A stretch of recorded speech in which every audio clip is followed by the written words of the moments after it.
Hi guys, welcome back to our channel. How are you all? We are doing good. Hope you are also doing good in your lives. कैसे हैं आप सभी लोग? And काफ़ी time हो गया है, काफ़ी टाइम बाद वीडियो बना रहे हैं। आप लोगों से काफ़ी टाइम से बात नहीं हुई थी, सो तब से लाइफ में काफ़ी कुछ चेंजेस आ गए हैं। उसी का अपडेट आप लोगों को देना था, राइट? सो अभी अप्रॉक्स बेसिकली हमने ना लास्ट 2 महीने पहले या 3 महीने पहले, हाँ 3 महीने 23 जनवरी लास्ट वीडियो हम लोग का आया था।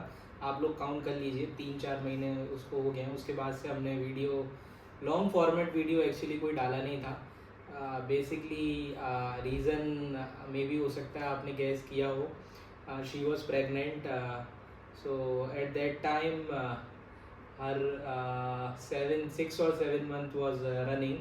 So our due date was of April 12, अप्रैल की ड्यू डेट थी। बट उसके मतलब वो जो डिलीवरी होती है बहुत सारी चीज़ें रहती हैं, प्लान करनी पड़ती है, हेल्थ का भी ध्यान रखना पड़ता है।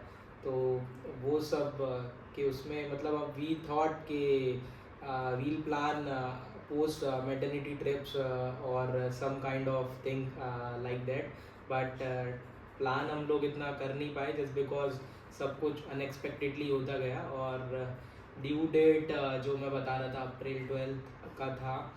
तो डिलीवरी जो हुई थी वैष्णवी की, वो हुई थी 19 मार्च को। So we blessed with baby boy.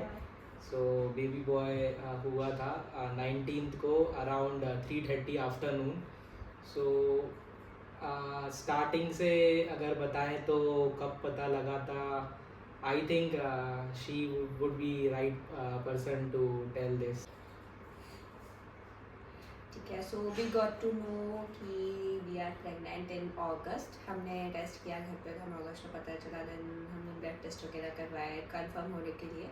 सो अगस्त में वी गॉट टू नो कि वी आर प्रेग्नेंट। उसके बाद देन फिर we have consulted to gynaec से कंसल्ट किया, कुछ टेस्ट वगैरह रन किए, सब कुछ नॉर्मल था। ठीक है, उसमें कोई भी प्रॉब्लम नहीं थी। बल्कि ओवरऑल मेरा पूरा जो 9th मंथ का प्रेगनेंसी था सब कुछ बहुत अच्छे से स्मूथली गया।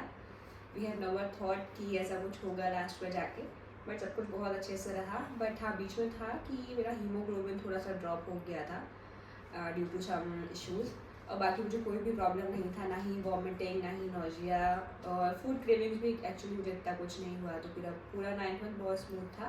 बीच में सिर्फ हीमोग्लोबिन का था, तो उसका भी डॉक्टर ने कुछ जो भी सजेस्ट किया कि कुछ वैक्सीन वगैरह लेने हैं, तो वो भी उससे फिर ठीक हो गया था।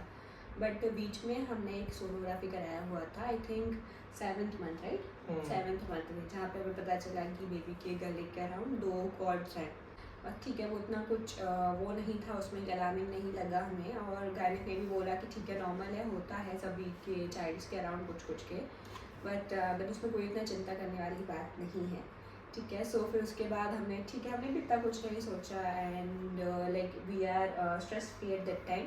बट उसके बाद फिर आगे भी सब कुछ ठीक रहा, बेबी का वेट भी ठीक से बढ़ रहा था। देन जो लास्ट सोनोग्राफी होता है 9th मंथ का, वो हमने जो लास्ट सोनोग्राफी करवाया वहाँ पे हमें पता चला कि अभी 2 नहीं है, एक्चुअली अभी 4 लूप हो गए हैं बेबी के नेक के अराउंड, जो कि बहुत क्रिटिकल है। तो वहाँ पर देन हमने गायनेक से कंसल्ट किया। उन्होंने बोला कि हमें इमरजेंसी डिलीवरी करनी पड़ेगी, एंड उसमें नॉर्मल डिलीवरी पॉसिबल ही नहीं है, क्योंकि बेबी हो सकता है कि डिस्ट्रेस में चला जाए, जो कि बिल्कुल तो वो बिल्कुल भी सेफ़ नहीं होता दोनों के लिए। सो उसके बाद हमने इमरजेंसी सी सेक्शन प्लान किया डॉक्टर से कंसल्ट करके। जो ड्यू डेट अप्रैल का था, उसमें हमने 1 मंथ पहले ही हमारा बेबी डिलीवर हुआ। एंड देन फिर हमको पता चला कि बेबी अंडर वेट था। एक्चुअली हमारा बेबी जब डिलीवर हुआ तो प्री मैच्योर बेबी था। नहीं, एक्चुअली प्री मैच्योर नहीं बोलेंगे, उसने हमारा जो बेबी हुआ था वो 37th वीक में डिलीवर हुआ था। तो he was fully develop, lungs वगैरह उसके कम्प्लीटली डेवलप थे। बट हाँ, अंडर वेट था क्योंकि उसका ग्रोथ कंप्लीट नहीं हो पाया था। बाकी प्री मैच्योर नहीं था। 36 के बाद होता है तो प्री मैच्योर नहीं होता है, you don't know, it's okay. ठीक है, सो फिर बस उसका वेट का ही इशू था कि उसका 2.26 kg आई थिंक था, राइट? हाँ, 2.26 kg उसका बर्थ वेट था। ठीक है, सो फिर हम लोग काफ़ी चिंता में थे। We'll attach a picture also, आप चेक कर सकते हैं उसको कि हाँ बर्थ वेट उसका नहीं था। बहुत ही वीक लग रहा था जब वो डिलीवर हुआ था। So we were also really worried कि कैसे क्या होगा। देन उसके बाद भी चैलेंजेस नहीं रुके। डिलीवरी मतलब जो 9th मंथ का प्रेगनेंसी पीरियड था वो जितना स्मूथ था, उसके बाद उतना ही ज़्यादा कॉम्प्लिकेटेड डिलीवरी के बाद का पीरियड था। पहले तो सी सेक्शन हुआ तो बिल्कुल भी ईजी नहीं था।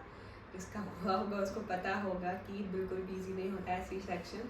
बहुत ज़्यादा पेन वगैरह से आपको गुजरना पड़ता है। बेबी को हैंडल भी नहीं कर सकते, आप उसको ले भी नहीं सकते हो। मैंने भी आई थिंक 2 दिन तो मैंने अपनी बेबी को देखा भी नहीं था, क्योंकि I completely on bed rest. सिर्फ कंटिन्यू आपको ड्रिप लग रही है, आप मेडिसिन पे हो, आपको होश भी नहीं होगा कि आसपास चल क्या रहा है। तो it was really difficult time for me. And हाँ, फिर हमारे मम्मी वगैरह आए हुए थे तो उन्होंने केयर किया बेबी का, तो वो सब ठीक हुआ। एंड आगे का बताना चाहोगे तुम? उसके बाद तुम थे तो श्योर नहीं सब आगे कुछ किया उसके उसके बाद। बाद मतलब हाँ सी सेक्शन मतलब बोलते हैं इजी होता है, मतलब डिलीवरी इजी होती है, बट पोस्ट डिलीवरी सिम्टम्स जो होते हैं they are very pathetic, I can say. Pathetic in the sense मतलब मैं वो फील नहीं कर सकता, मेरे घर वाले वो फील नहीं कर सकते, but what pain eight that time, मतलब होता क्या है उस टाइम पेन, वो उसको पता होता है। एनेस्थीसिया रहता है तो एक्चुअली इतना पेन समझ में नहीं आता, बट पता रहता है कि हाँ कुछ तो वहाँ पे हुआ है, कुछ तो कटा हुआ है वहाँ पे। बट ना one incident what I remind is, मतलब वो आई, फिर उसके बाद थोड़ा थोड़ा होश रहता है, उसके बाद आधे घंटे बाद 1 घंटे बाद होश आ जाता है ऑपरेशंस के। तो उसको बेबी देखना था, बेबी हमने बताया, वो एक्चुअली बेबी लड़का है लड़की है कैसा है बेबी, तो मतलब हाँ मतलब आधे होश में वो देख रही है, लेकिन उसको कुछ समझ में नहीं आ रहा है कि क्या है। फिर 1 दिन गुजरा, 2 दिन गुजरे, थोड़ा थोड़ा जब जो इंजेक्शन का असर रहता है वो कम होता है, तो फिर बैक टू थोड़ा नॉर्मल होता है। बट इंजेक्शन का जैसे जैसे असर कम होता है वैसे वैसे जो स्टिचेस लगे हुए थे उनका दर्द चालू हो जाता है। तो वो दर्द what doctor use to do, they try to reduce the pain, I can say. कैसे? वो ड्रिप लगाते हैं, ड्रिप में बहुत सारे इंजेक्शन डालते हैं, मेडिसिन देते हैं खाने के लिए पीने के लिए, उससे दर्द रिड्यूस होता है, बट वो कहीं ना कहीं बॉडी में हो तो रहा होता है, उससे होता है गर्मी होता है। तो एक्चुअली मार्च अप्रैल के टाइम पे जब डिलीवरी होती है तो गर्मी का भी वो इशू होता है। तो मतलब बहुत सारी चीज़ें हुई पोस्ट डिलीवरी के बाद। डिलीवरी के पहले ऐसा कुछ सच नहीं हुआ था। 6-7 दिन उन्होंने रखा, उसके बाद हम बेबी को घर लेके आए। और एक और मेन प्रॉब्लम जो कि मैं बताना भूल गया, बेस्ट फीडिंग का इशू था। मतलब मिल्क प्रोड्यूस हो नहीं पा रहा था बॉडी में, या क्या इशू आ रहा था, मतलब at that time we was blank at that time, दूध आ नहीं रहा था बेबी के लिए, मतलब आ नहीं रहा था, मतलब बिल्कुल ही नहीं आ रहा था। तो डॉक्टर से हमने सजेस्ट किया, अलग एक डॉक्टर से सजेस्ट किया, स्पेशलिस्ट को हमने दिखाया, ऑनलाइन हमने बहुत सारी रिसर्च करी, कोई पाउडर लिख के दे रहा था, कोई कुछ, तो हमने बहुत कुछ करा, बट उससे कुछ हुआ नहीं। आया भी तो दूध थोड़ा बहुत आया मिल्क, बट वो that was not sufficient for baby. तो एक अच्छी चीज़ हुई, डॉक्टर ने एक फार्मूला मिल्क हमको बताया, विच इज़ नेस्ले का ना एक नॉन एक्सला प्रो करके फार्मूला मिल्क आता है। बताए एक्चुअली बहुत सारे थे, but that is the best formula milk in the market. So वो हमने बेबी को देना चालू किया। जो ग्रोथ थी बेबी की दैट वाज 2.26 अराउंड थी। अभी आज की डेट में जब हम वीडियो बना रहे हैं तो अराउंड 5 kg के आसपास का बेबी हो चुका है। अभी ना 1.5 महीने का हो गया है वो, तो ग्रोथ अच्छी खासी है। आई कैन अंडरस्टैंड के जो मदर का मिल्क होता है उससे बेस्ट कुछ नहीं होता है, बट हाँ मतलब जब कुछ निकल ही नहीं रहा है सब कुछ करने के बाद, तो that is good, we are happy with the product. 1 minute, रो रहा है।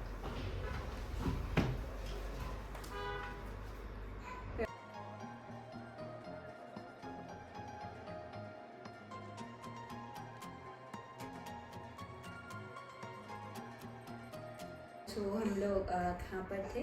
यस, हाँ, we are discussing about formula feed. ठीक है, सो अभी ब्रेस्ट मिल्क तो नहीं हो पा रहा है, सो हम बेबी को फार्मूला फीड कर रहे हैं।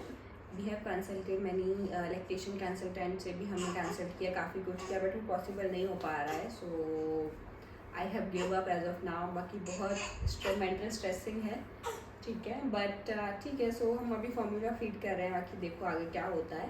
तो फॉर्मूला फीड हम बेबी को दे रहे हैं ना, नेक्स्टेला प्रो नेस्ले का ही करता है, तो वो हमारे बेबी को अच्छे से सूट हो रहा है।